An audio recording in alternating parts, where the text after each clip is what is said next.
Bonjour à tout le monde, je vous parle aujourd'hui d'un Durute turbo. J'ai déjà fait une vidéo sur une S-Max 1,8 TDC Ford.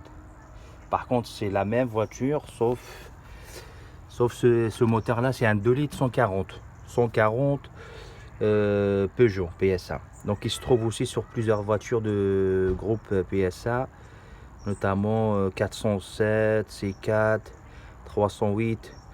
Et après, il s'appelle pas pareil, il s'appelle 136, 138, mais c'est le même. Il doit voir là c'est pas les mêmes. Par contre, les capteurs là, capteurs de pression et capteurs d'admission là, c'est pas les mêmes. Il y a une petite modification.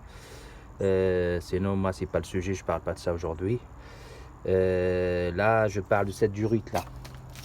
Vous voyez la taille qu'elle fait. En fait, cette durite là, si elle est cassée, c'est une galère. Il faut démonter le turbo. Donc, elle se présente comme ça.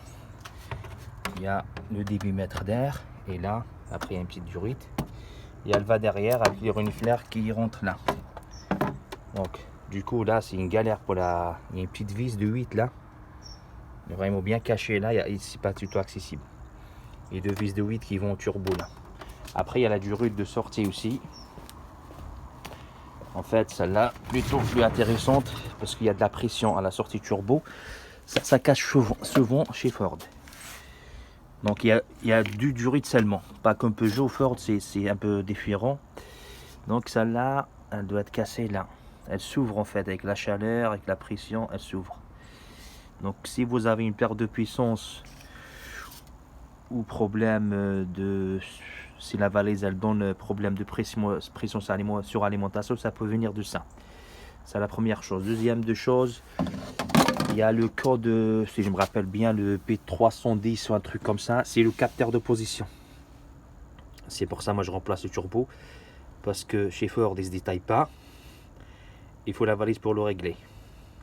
Donc sur l'ancien turbo, on a trouvé un sur internet, il a fonctionné 15 jours. C'est le même, parce que je pense qu'on l'a mal réglé. Donc sinon, c'est une galère. Le turbo pour le sortir, il y a du boulot. Donc il se présente comme ça. Il faut faire attention. Il faut racheter Ford parce que je pense par rapport au Peugeot, il n'y a pas les fixations, c'est pas les mêmes durutes. Donc c'est vraiment le même moteur, mais il y a une petite modification. Sinon il y a l'alimentation en dépression ici, plus le capteur de position. Et en général, moi, c'est le défaut, ça vient de là. Et ça peut venir d'autres choses aussi. C'est pour ça, là, aujourd'hui, je vais monter un turbo d'occasion. Sinon, il est en bon état, il a 170 000. Donc il se présente comme ça. Parce que Ford, on ne trouve pas beaucoup de pièces. Voilà.